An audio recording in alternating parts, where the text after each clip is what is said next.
Hello everyone, আসসালামু আলাইকুম। Welcome to our খুশির ছোট ছোট গল্প চ্যানেলে সবাইকে স্বাগতম। আজ শেয়ার করছি একদম নতুন ও ইউনিক একটি রেসিপি। আশা করি আপনাদের কাছে অনেক বেশি ভালো লাগবে আজকের রেসিপি। রান্না করে দেখাচ্ছি কাঁঠাল কিংবা এঁচড়, যেটাই বলি না কিন্তু খেতে কিন্তু ভীষণই মজার। প্রথমেই আমি টুকরো করে কেটে নিয়েছি। এবার আমি কড়াইতে বেশি পরিমাণে একটু পানি দিয়ে দিয়েছি। হালকা ফুটে আসলেই দিয়ে দিচ্ছি 1 টেবিল চামচ হলুদ গুঁড়া, দিয়ে সব কিছু ভালো করে মিশিয়ে নিতে হবে।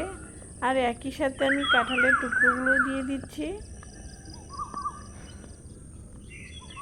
এগুলো এখন আমি 5 মিনিটের মতো জাল করে নিব। ফিরে আসলাম 5 মিনিট পর। এখন আবারও সব কিছু একটু নেড়ে চেড়ে দিতে হবে। এগুলো আমার সিদ্ধ করা হয়ে গিয়েছে, একটি ছাঁকনি দিয়ে তুলে নিচ্ছি। অবশ্যই পানি ঝরিয়ে তুলে নিতে হবে। রান্নার জন্য আমি এখানে হাফ কাপ তেল দিয়ে দিচ্ছি। তেলটা একটু বেশি করে দিতে হবে। দিয়ে দিচ্ছি 1 কাপ পেঁয়াজ কুচি। এখন এই পেঁয়াজটা ভালো করে একটু ভেজে নিতে হবে।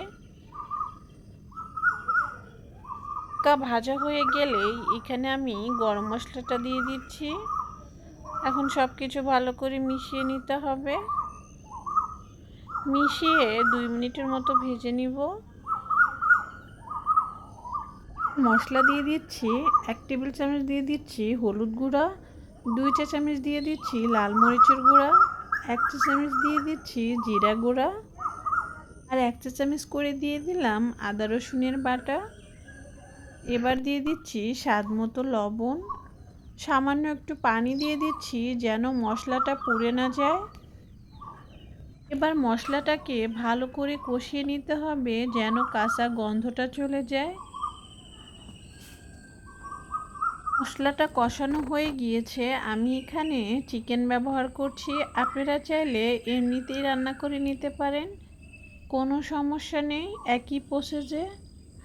এখন সব কিছু আবারও ভালো করে মিশিয়ে নিতে হবে।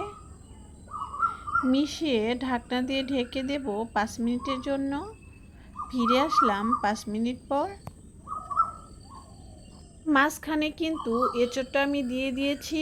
এখন হালকা করে নেড়ে চেড়ে এখানে গরম পানি ব্যবহার করতে হবে। অবশ্যই কিন্তু গরম পানিটাই ব্যবহার করবেন।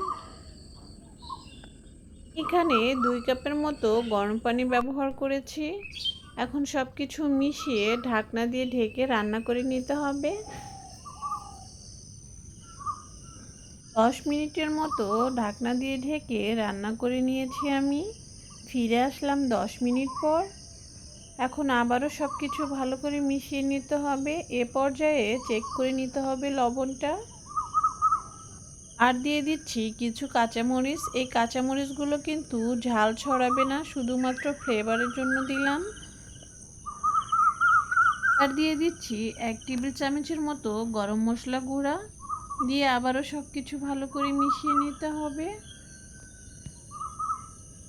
পর্যায়ে যে যেরকম ঝোল খেতে পছন্দ করেন সে অনুযায়ী করে নেবেন।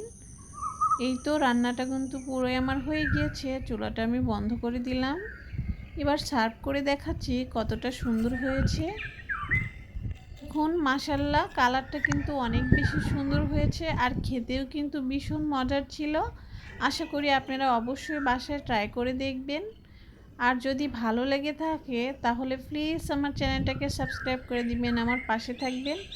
আবারও চলে আসব নতুন কোনো রেসিপি নিয়ে। ততক্ষণ পর্যন্ত সবাই ভালো থাকবেন, সুস্থ থাকবেন। আল্লাহ হাফেজ।